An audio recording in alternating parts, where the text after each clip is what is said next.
Okay, I just wanted to check in with everyone and let you know that I'm about to return your annotated bibliographies for the brief paper. And I need you to be sure that you pay attention to my comments and to the error codes that I have provided you. So if you see number codes linked to your annotations, you can find the explanation for those particular error codes here. And it will send you back to sections of a writer's reference to study if you are struggling with any kind of issue. So here are your error codes, and these are different sections in a writer's reference. So some of the most common, 24. If you see a 24 and you have a comma there, that means that the comma doesn't need to be there. If you see a 24 and you don't have a comma, that means that you should have a comma there. Stuff like that. 27 is a common one for fragment.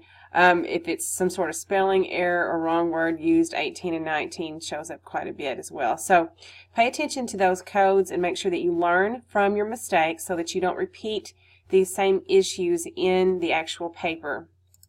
Okay, so I want to point out the resources that are available to you.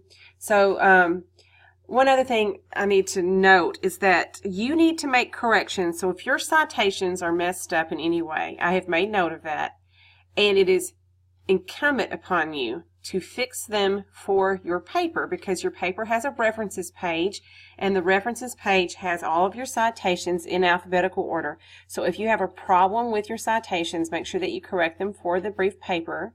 Also, let's remember there were some people that used some biased sources. I did not count off too heavily at this time for certain sources, but when I have presented you the media bias chart and you've selected a source that's outside of this area here, then you're going to get counted off, and you need to replace that. Do not use non-credible sources for this paper. They need to be credible. I don't care what your beliefs are. I don't care what you're arguing.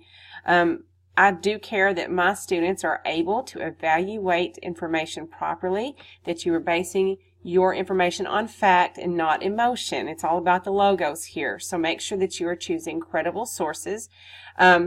Please note that going forward, so I failed to get these notes in here.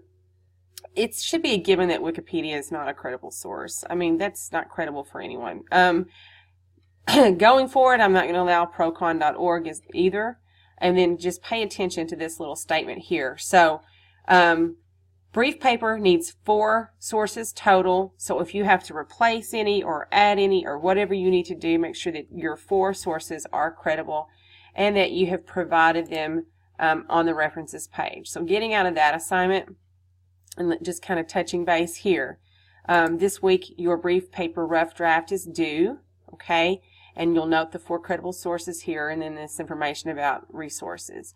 I don't have a whole lot linked to this because I have you a resources assignment available. You've had them available for weeks. I just keep moving them down so that it's in the week that you're in.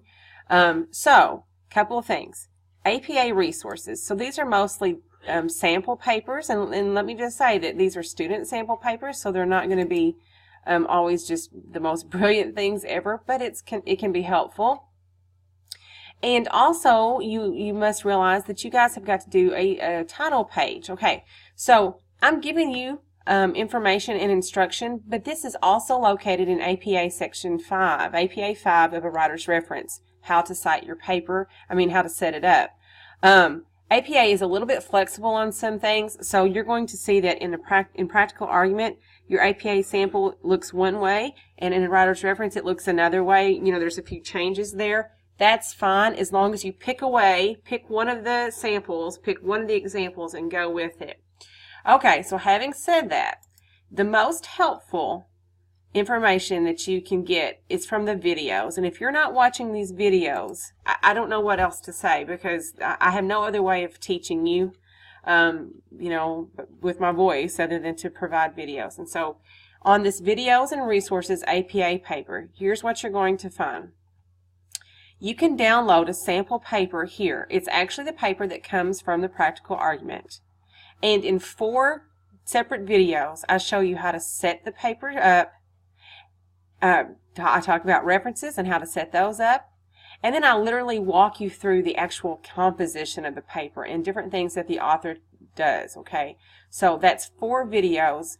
Also dealing with the abstract. The abstract is just a snapshot of your paper. It's a quick summary. It should be written very last. After you've written your whole paper, then you worry about the abstract. So please, please, please watch all 4 videos and go ahead and download the sample paper that I'm dealing with in these videos to help you.